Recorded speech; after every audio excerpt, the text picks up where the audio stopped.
Kilingan, walang pinoprotektahan, walang kasinungalingan. Serbisyong totoo lang. Ako po ang inyong kapuso, Jessica Soho. Ngayong gabi, sa bagong taon, ang swerteng hatid ng mga tigre. Ako, in my case, gusto ko yung control. Nakokontrol ko yung gusto kong gawin para sa kanya. Pagdating sa sex, tayong mga Pilipino, liberated na raw? Sa bayan ng Minalin sa Pampanga, tuwing bagong taon, ang mga lalaki nagdadamit babae. Thank God! Ngayong 2010, ang mga bagong diskubring pasyalan. Mga ulap na maaasahan, napapanahon. Baka totohanan, nagkakaaliw na libangan. May mapupulong, may matututunan. Oras di masasayang. Tara na, sumama ka, may kapuso ka. Tara na, may kasama ka, may kapuso ka.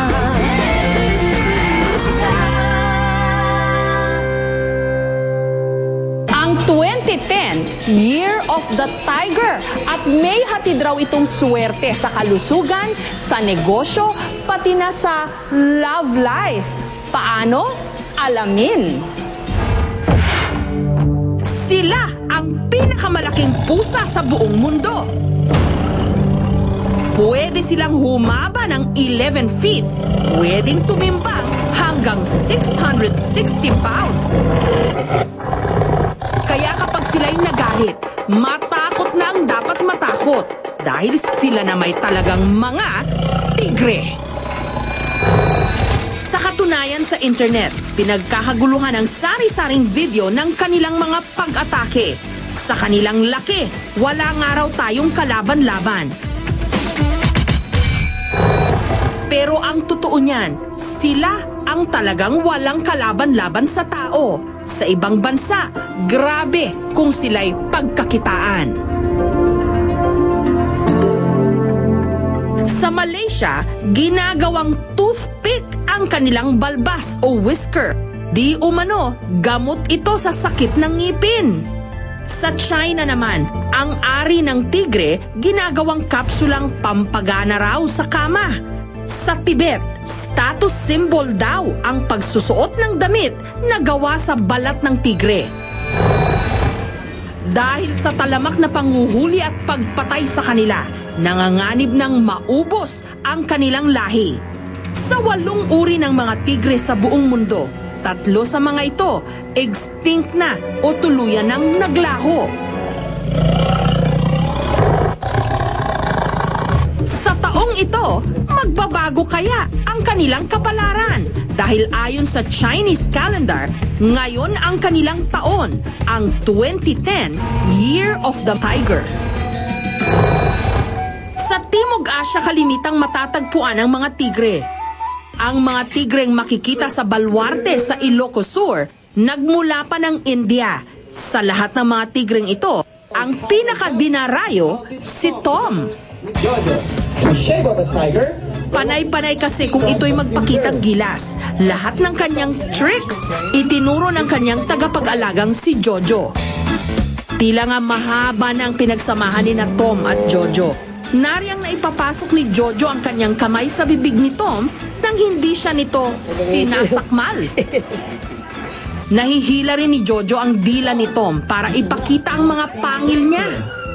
Maganda yan at dumadami pa yung kanilang mga hayop dito na ganito lang, walang bayad.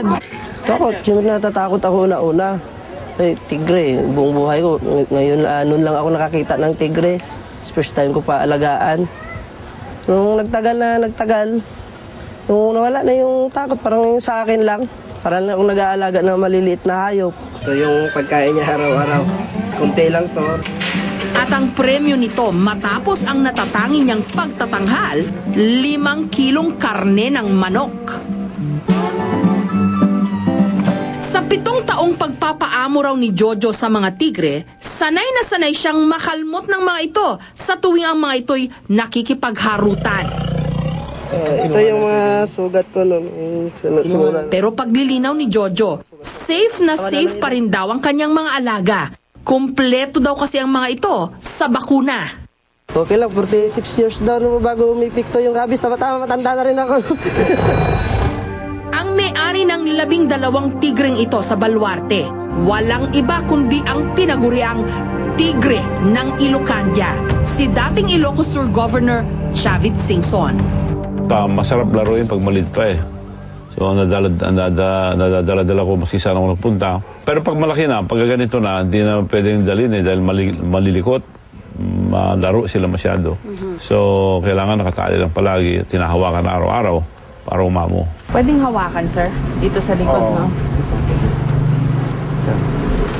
Sige. Bati tayo. Bati tayo, Max. Anong personal satisfaction na nade-derive nyo from taking care of tigers? Makita ko na healthy sila, masaya na ako. Saka masaya rin yung mga taong pupunta ron. So, yun ang satisfaction ko. Natatanggal ba yung stress nyo? Matatanggal at ang problema mo. Pag may problema ko, punta ako sa mga animal, nawawala lahat eh. Kung sa kanyang mga lakad, bantay sarado siya ng kanyang mga bodyguard, sa kanyang bahay naman, mga tigre ang kanyang gwardya. I'm sure merong mga animal activist yan. Ikikriticize kayo kasi ba't kayo nag-aalaga ng tigre? Pwede silang pumunta sa Baluarte, maalaga sila, matataba. Unlike mga ibang susiguro na payat, di kumakain. Magagandang kulungan nila sa akin. Maging ang makasambahay ni Chavit, sanay nang makisalamuha sa kanyang mga dambuhalang pet. Sanay na rin siya sa amin. Sanay na rin kami sa kanya. Sanayan lang sa tiger na yun. Tsaka nilalaro namin siya eh. Ngunit hindi raw puro happy memories ang dala ng mga alaga ni Chavit. Katunayan, minsan na siyang nakaladkad ng isa sa mga ito habang sila'y namamasyal. Nagkamali ako, tinali ko sa kamay ko. Tumakbong bigla yung tiger na umakat akong bigla. Pagbagsak ko, nabali ang ribs ko.